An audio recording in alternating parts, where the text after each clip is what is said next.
I think the NCAA should go out and right now say that for the first round, no fans. No fans. Read up on anything you need to know about this coronavirus, folks. Read up on it. Just take the time at some point today, go to the internet and read up on it.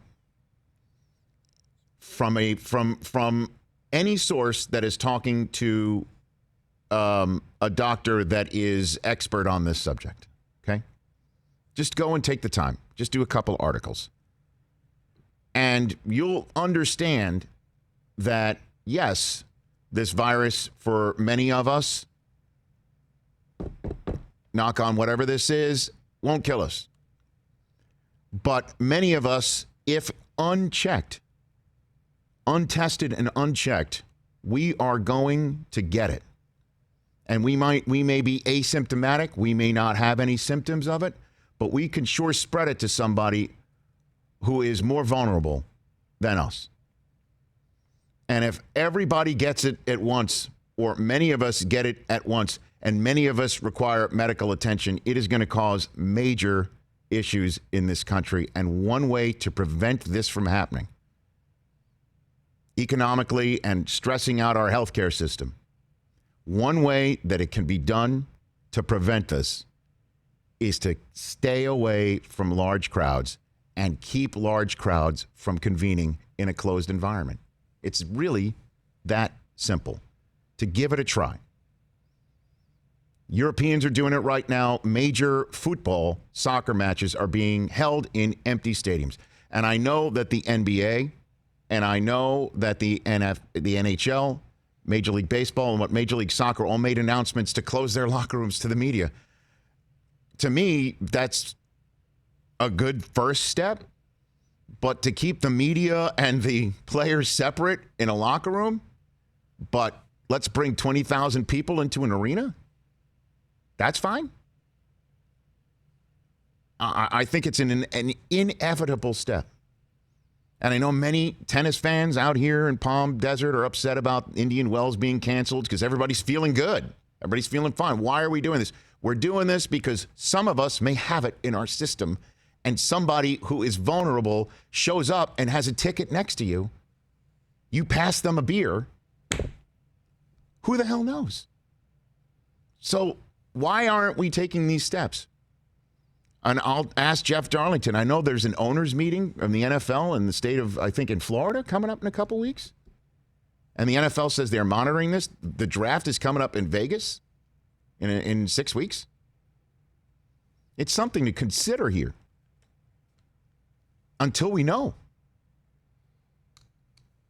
And I don't think this is alarmist.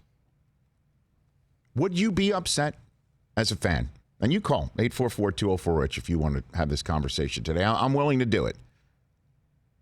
Would you be upset if your team said today, like what the San Jose Sharks said, or the city officials in Santa Clara, California said, we are not allowing in our county gatherings of over 1,000 people, which is what I think the country of France is doing right now, next door to Italy, which is completely shut down.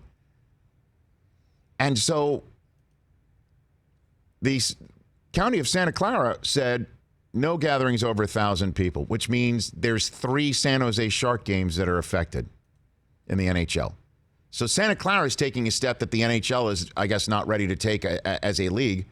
And it's easy for me to sit here in our studio where there's just a handful of people who wash their hands during every commercial break, hopefully. I got a bottle of Purell. All right, here. brother.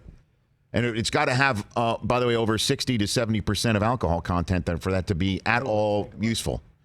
I mean, seriously. So would you be upset at all if your team said you're not allowed in our building for the next 5 to 6 weeks? And I know LeBron said that he plays the game. He's not going to play the game if it's in front of no fans. I mean, I appreciate his sensibility of doing it for the fans, and that's why he plays, and I love that. That's great. But guess what? I don't want him to get coronavirus. I mean, and somebody's gonna. Already you're seeing on Twitter right now, Gary Sanchez has a fever in Yankee spring training, and now basically we're putting, there's a panic that he has it.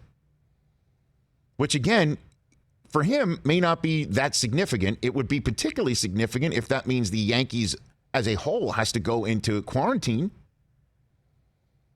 So if this is happening, you as a fan, you want to go to the stadium and hand him a pen and say, sign this ball?